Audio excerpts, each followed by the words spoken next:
The endless don't cry. Not really, not in the way we do. But on the day Dream died, the universe trembled. Even the stars seemed to blink longer, as if unsure how to shine without him. The funeral of Dream was not a mortal thing. No grave. No eulogy in a church. No flowers laid on polished wood. It was bigger than that. Older, more sacred. In a space that exists outside of time, where hours do not pass and suns do not rise, they came. His family. The endless. The only ones who could understand what it meant, what it really meant for Dream to be gone. Destiny arrived first.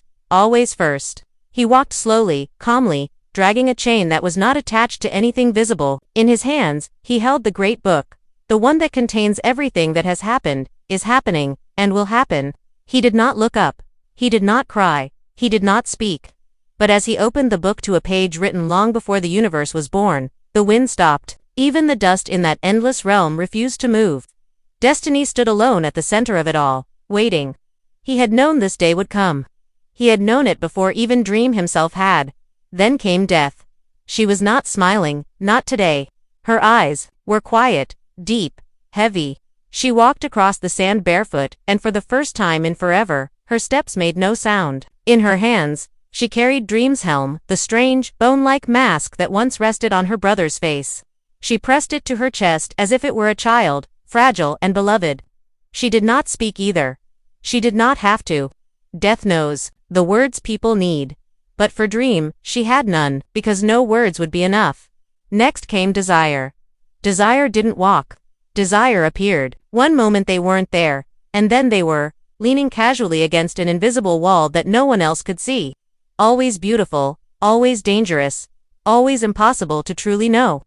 But even desire, so proud, so sly, had a different look this time. They were dressed in all black. No red lips, no gold rings, no dramatic flair, just black. And though they smirked like usual, it was thin, hollow, empty. A single tear slid down their flawless cheek. They wiped it away before anyone could notice. But of course, they did. Despair followed closely. Barefoot, hunched eyes like broken mirrors. She held her hooked ring close to her chest, digging it lightly into the skin of her palm, as if she could hold on to pain just a little longer. She sat down in the sand. Alone. Not near the others. She didn't say a word. She didn't have to. Her presence was grief itself. Quiet, constant, heavy. The kind that doesn't scream. It just sits beside you until you can't breathe. And then, chaos. Delirium. She danced into the gathering like a child chasing butterflies. Her hair changed colors with each step: pink, then blue, then the green of old leaves. One of her eyes was a swirl of candy-colored madness, the other filled with tears. She giggled, she wept. She spun in circles until she fell and the ground caught her gently. Delirium didn't understand death in the way the others did, but she felt it. Deeply. She reached into her pocket and pulled out a jar of light. When she opened it, small glowing butterflies flew out, each shaped like a memory, a soft smile, a falling star, a tower of dreams that once stood tall. She let them go, whispering, "Don't forget him." The endless stood together now, in a silent circle, not speaking, not crying, just being. Together. United not by duty, but by the weight of what they had lost. Their brother. Dream. He was not there. But everything around them still felt like him. The sky, the sand, the silence, the wind. He had shaped this place. His essence was in every stone, every whisper of breeze, every breath taken. And yet, he was gone. Not dead like mortals die. Not buried, not vanished. Changed. They did not understand it fully, not even Destiny, who reads everything. But they knew this. Dream had let go of what he was. And in doing so, something old ended, and something new waited just beyond the edge of time. They were not gods. They were more and less than that. And on this day, for the first time in all of existence, they were just family. A broken one. Gathering to mourn a brother made of dreams. Dream did not belong to mortals, and yet, so many of them came. Not in body, but in soul. They came in sleep. In memory. In feeling. Some did not even know why their eyes filled with tears in the middle of the night. Others dreamed of him, tall, pale, with eyes like distant storms, and woke aching for someone they had never truly met. But some Some knew. They remembered. Rosewalker was the first to appear. She stepped softly into the dreamscape, barefoot on the sand that shimmered like stardust. She was older now, quieter, but still carried that spark inside her, the one Dream once watched with silent interest. She walked alone, holding a single red flower. No speech, no prayers. She bent down and placed it at the foot of a stone that hadn't been there before, a marker with no name, only the image of a helm carved into its surface. She whispered, "Thank you," and nothing more. Her words drifted upward and were taken by the wind. Then came Lucian, still dressed in her library robes. Her spine straight, her expression unreadable. In her arms, she carried a book, leather-bound, worn, and glowing faintly in the light of the dreaming. Its title was, simple, Morpheus. She placed it gently on a pedestal that rose from the ground like it had been waiting. Lucian did not cry. But her hands lingered on the cover. Her silence was full of chapters. Unread ones. Ones he would never write. She bowed her head and stood beside the others, not as a servant, but as a keeper of his story. High above, on the thin branch of a crooked dream tree sat a single raven. His feathers were darker than any night, his eyes sharp, restless. It was Matthew. He didn't sing, he didn't flap, he just looked. For once, he had no joke, no wisecrack, no grumble, just quiet. Watching, mourning in the way only a raven can, alone, proud, loyal to the end, and even beyond it. He had flown beside Dream for lifetimes. He had watched him fall, rise, and fall again. Now, there was no one to follow. But Matthew stayed anyway. A soft sound of footsteps came next. Boots crunching lightly against the sand. Hobgaddling, he looked older, more tired, more human than he ever had, but his eyes still held that same stubborn fire.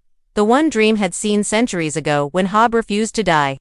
Hob walked slowly, hands in his coat pockets, stopping just short of the others. He took out a small pipe, lit it with shaking hands, and took a long quiet breath. Smoke curled into the shape of a dream tower before fading away. "You bloody fool," Hob muttered, eyes stinging. "You actually did it. You kept your word." A pause, then softer. "I'll keep mine too." He stood still, the only living man in that gathering, the only one not born of dreams or gods, but he belonged there just the same. All around them. More shapes began to form, quiet shadows, figures not fully seen, silhouettes of mortals Dream had touched, a boy sketching stars on paper, a girl cradling a broken violin, a soldier standing in the rain, a lover holding a ghost. None of them spoke. They didn't need to. These were not just memories, they were real. Pieces of lives Dream had entered, healed, haunted, or changed. Some had met him in slumber. Others only glimpsed him in forgotten childhood dreams. Yet here they stood because something in their lives had been shaped by the King of Dreams. And in the dreaming, memory is enough. The wind shifted. A single snowflake fell, then another, and then thousands but not cold. They were soft, glowing, like ash and light combined. They fell over the mourners but did not melt. Each flake held a face, a moment, a story. All the dreams Dream had once carried inside him. It was the dreaming itself. Weeping. Even the land knew what it had lost. In a place where nothing dies. Not really. Dream was somehow gone. Not missing. Not vanished, but changed in a way that could not be reversed. And yet. There was no anger, no storm, no screaming gods. Only mourning. Only memory. Only the quiet echo of his name. Carried in the sighs of dreamers around the world. Dream had watched over them all, mortal and endless, kind and cruel, awake and asleep. And now they came to say goodbye. Not with words, but with presence. Because sometimes, just showing up is enough to honor someone, especially when that someone is a dream. Not all who came to Dream's funeral were mortal, and not all were family. Some were gods, some were monsters, some were both. They came from every corner of myth. From realms that humans barely believe in anymore, the old places, the forgotten ones. Because even the most powerful, even the most feared, had once made a deal, a plea, or a promise with the Lord of Dreams. From the sky above came thunder, not loud, but distant, like the last beat of a war drum. Odin appeared first, his one eye dark and deep, like the sea at night. his beard long, woven with feathers and bones. He said nothing, only looked at the empty space where Dream once stood, and nodded. It was not sadness in Odin's eyes, it was respect. Old gods do not mourn like men. But they remember, and Dream, though younger than the gods, had always stood apart, never a servant, never a subject, always something else. Something eternal. At Odin's side was Thor, restless, fidgeting. His great hammer strapped to his back, his fists clenched, like he wanted to punch the sky just to make it feel what he felt, but even he stayed quiet. No thunder cracked. Only the steady, aching silence of loss. From shadow. A feline shape crept forward, graceful, glowing, watching. Bast, the cat, goddess of Egypt, moved through the crowd like a whisper. Her eyes shimmered with moonlight. She curled around the stone altar, brushed her cheek against it, then lay down, tail flicking. She had once offered Dream a home, a chance to become something more or less. He had declined. But they had always understood each other, the cat and the Dream. Both solitary. Both secretive. Both hunted and hunting. She closed her eyes, and in that stillness, she offered him her final prayer. Silence.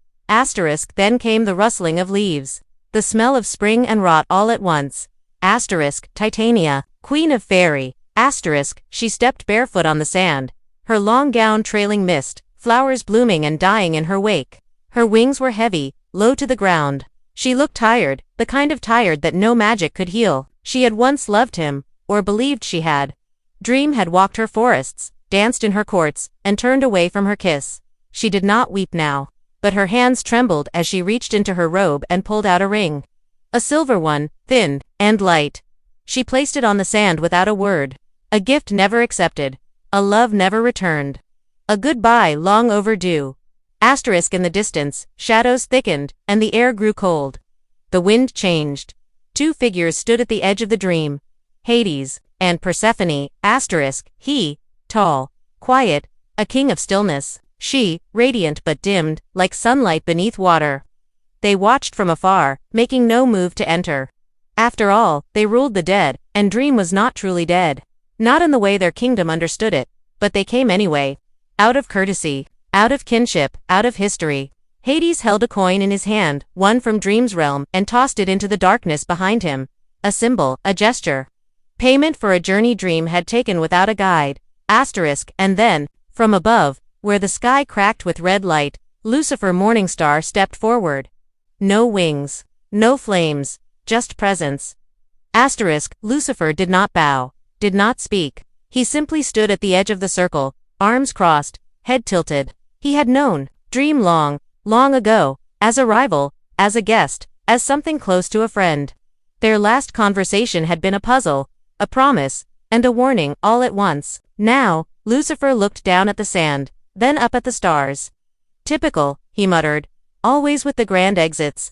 But behind the smirk was something real, a kind of grief not shown, only felt. The devil mourns too, not with tears, but with stillness. More came, many more. A snake god, coiled in silence, a trickster with a cracked mask. A forgotten sea spirit, bringing broken shells. A moon goddess, humming a lullaby in a language no longer spoken. Even the monsters came quiet, bowed, respectful, because Dream had treated them not as beasts, but as truths. The gathering grew until the horizon blurred with myth and memory, and still, no chaos, no thunder. Only stillness. Because this was not a war. Not a festival, not a judgment. It was a farewell. They had not come for power, or debt, or glory. They had come because Dream had been a part of everything. Every nightmare, every wish, every whispered prayer said into the dark. His hand had touched every realm, every heart. He had been cruel. He had been kind. He had been ancient. He had been change. Now, he was gone. And in his absence, the world held its breath. Even gods, even monsters, even stars. It was not just people who came to mourn. Dream, not just gods or mortals. The dreaming itself, his kingdom, his creation, was grieving. Everything. There was a reflection of him, a thought he once had, a shadow of his will. And now that he was gone, even the land felt it. The hills leaned downward. The sky flickered like a candle, unsure if it wanted to keep burning. Towers sank into the sand. Bridges unraveled midair. Nothing collapsed. It simply softened, like a dream beginning to fade. At the edge of a small lake, two familiar shapes stood quietly. Cain and Abel. Asterisk brothers. Storytellers. Symbols. Asterisk. Cain was building something, not with bricks or stone, but with sand. His hands were trembling, his brow furrowed. He didn't look up. He just kept shaping, molding, correcting. At his feet rose a sailed castle, not a child's toy, but something grand, delicate towers, gates, spiral stairs that reached for the stars. A tiny replica of the Dreaming's castle. Asterisk. Abel stood nearby, hugging a small patched-up stuffed animal to his chest. He didn't speak, but tears rolled down his cheeks, falling onto the sand where they became tiny pearls and were lost in the wind. He didn't understand all of it, not truly, but he felt it. Dream had always been kind to him, in his own, cold, distant way, and Abel, like many soft-hearted people, had loved him more than he could explain. Asterisk. Cain finished his castle, then stepped back. Asterisk. And watched as the tide, silent and slow, came in. One wave, then another, and then the castle was gone. He didn't rebuild it. Asterisk. He just stood there, breathing hard, fists clenched, teeth grinding. For once, he didn't raise a hand to Abel. For once, he simply let the silence sit between them. And that was enough. Asterisk. Further in a workshop full of strange machines and grumbling shadows. A figure with a pumpkin head and a cigar stood still for the first time, in what felt like forever. Merv Pumpkinhead. Usually loud, usually cynical, usually too busy for anything sentimental. Asterisk. But today, Merv wasn't fixing pipes. He wasn't cracking jokes. He had taken off his hardette and was holding it to his chest. Jano, he muttered, he wasn't always easy to work for, but he cared. In his way. He always made sure we had a purpose, a place, that's more than most bosses give. Asterisk. He lit his cigar. The smoke curled into the shape of Dream's helm. Merv didn't notice, or maybe he did, and just didn't say anything. Asterisk. In a garden that should not exist. A gentle breeze rolled over endless green. Fiddler's Green had returned. Not in human form, not Gilbert, the traveler, but as he was meant to be. A peaceful place. A safe place. The kind of place people imagined when they closed their eyes and said, "I wish I were somewhere better." The grass was tall and soft. The sky was always gold. And now, carved gently into the earth, was a name. Morpheus. Asterisk. The green glowed. Slightly. Not bright. Just enough to say, he was here. Asterisk. And now, he is part of it. Dream was not just a ruler. He was the dreaming. Asterisk. Every rule. Every nightmare. Every sanctuary. Every corner where sleepers found themselves without knowing why. He had shaped it with thought and will. With cruelty and care. With silence and poetry. Now, it began to shift. Not unravel. Not fall. Just change. Asterisk. The library doors closed. The sky rippled once. The great gates of the palace shimmered and faded into fog. Not gone. Just waiting. And then, in the distance, a sound. Footsteps. Asterisk. Not heavy. Not loud, but sure, steady. Asterisk. A figure walked across the sand, cloaked in white and gold. Barefoot, hair like starlight, eyes glowing, soft lavender.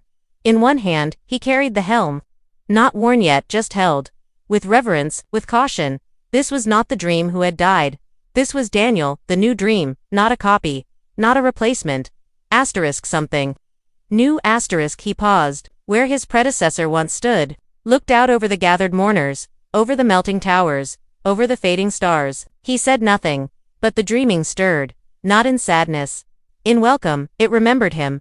Asterisk. And slowly, piece by piece, the kingdom began to reshape, not in the old form, but something different, lighter, stranger, just as powerful, but touched with something softer, curiosity, hope, renewal. Asterisk. Above, a single raven flew upward, circling the spires of a castle that no longer existed or hadn't yet, and called out into the stars. Asterisk. The stars responded, not with light, but with memory. Asterisk. One by one, they blinked softly, then formed a shape. The helm, the sign of Dream, a reminder that though he was gone, he was not lost. Because you cannot kill a dream, you can only change it. Asterisk. And in that change, he lives on. Asterisk.